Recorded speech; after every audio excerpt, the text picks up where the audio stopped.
Our guests, backstage, a native Californian born in Santa Monica, Richard Hatch's breakthrough role was on the streets of San Francisco, where he replaced Michael Douglas. Richard's role was as Inspector Dan Robbins. He worked with the late Carl Malden. But you know him probably first from his role as Captain Apollo on the original version of BattleStar Galactica. Now he played Tom Zarek on Ron Moore's redo of BattleStar Galactica. Look for his web series, The Hunted Vindication, and also his upcoming reality series, Who the Frack? Richard Hatch!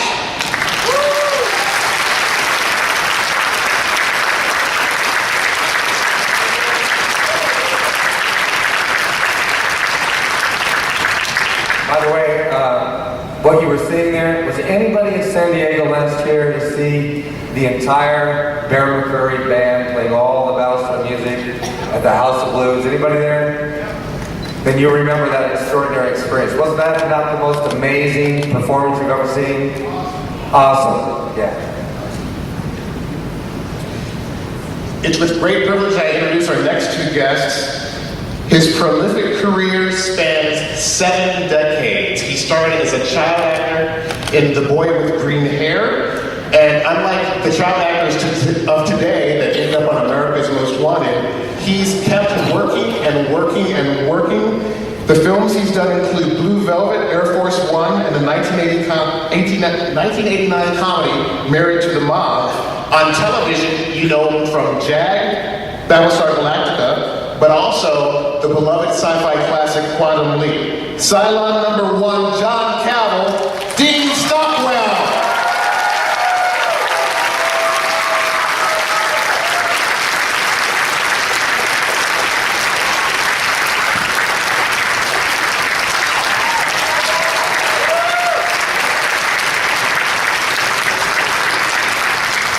And finally, a veteran of film, stage, and television.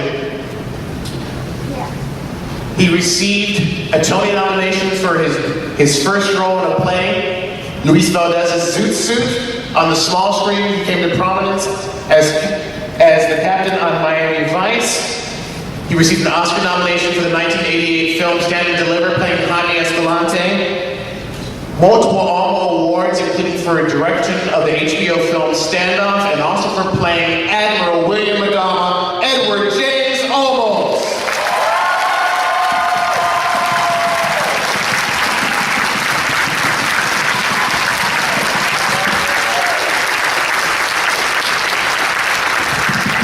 We have volunteers with microphones in each of the 2 aisles, so go ahead and start forming lines. For every question I ask, you get to ask like 4, which is a great deal.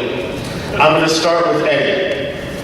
Our panel's title is BSD, the 13th Colony. In 100 years, how do you think people will remember Battlestar Galactica? If Blade Runner is any indicator, I think it's got more, there's more accessibility to it now and desire to see it now than there was 30 years ago when it was created and released. I think this is going to do the same thing. I think 100 years from today, they're going to be using it to document it as a documentation of what we're going through during this period of time. Thank you. This side? Over here. Over here? Hi. My question has to do with all of you, and wanted to see what you thought. Would you be willing to perform scenes or even a whole play here at DragonCon if you were offered, say, equity wages or, because I was thinking there are 40,000 people here, and we'd love to see you do scenes and actually perform anything you like. Who's writing it? Well, I know I have a feeling it might be you. No, I'm not that conceited. I'm not a producer or director, and I don't know how you would go through the copyright restrictions or the contracts that you've signed with DragonCon. That would probably be altered quite a bit. But I was thinking, there's so much talent here. I thought, Shakespeare, whatever you want. Well, there may be talent here, but I don't think you realize what goes into performing just a simple scene. The preparation for it, rehearsal time and everything.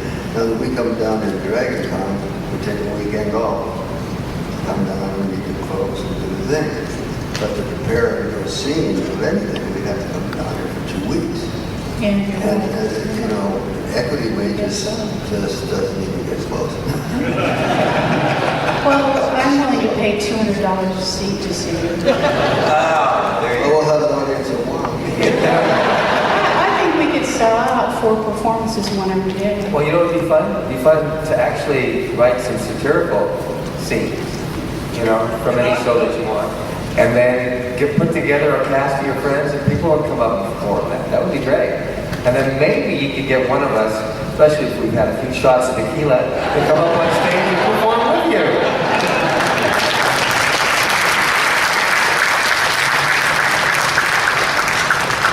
Next question. Hi, having just seen a clip of Bear's performance on the screen before you came out, it reminded me of just how powerful his music was to the show. And I was wondering if the power and beauty of his melodies and character themes, and did that affect how you perceive your own character as you were developing on the show?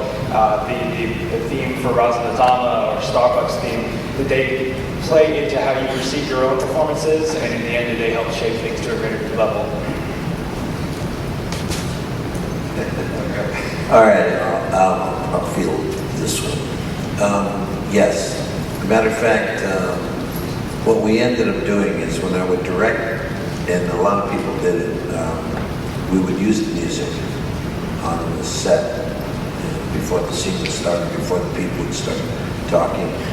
If there was a scene that had action, and then we would just play the music and pipe it through the entire BattleStar Galactica set. It's amazing to tell you that it was an extraordinary experience because I think I said it the very first day we were here, when the scripts were written, they were really, really, really good. Then they would give it to the production, and the production would elevate it by putting it into reality. And then we would send everything we did over to the post-production. The post-production would elevate it to an extraordinary level. By the time these guys put the music and they did the special effects and the editing was just fantastic. And they told the story.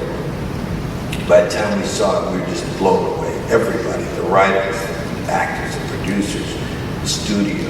And then we handed it to you guys and let you guys see it. And then, of course, you guys commented on it. And through blogging, which is something that just occurred at the moment that our show began to play. There was no blogging before 2003, 1970s. And so we started to blog, and then you guys elevated it to a higher level, of course, with your comments. And of course, the writers took it as if they had thought that out themselves. They stole from you guys. and went from that level that you guys brought it to in your blogging and your discussions of it. And then went on to write the next segment of what they had to work on with all the information that you guys had fed. So it was a constant ongoing thing, but the music became the single most important aspect of the post-production for me and just elevated to a tremendous level. You know,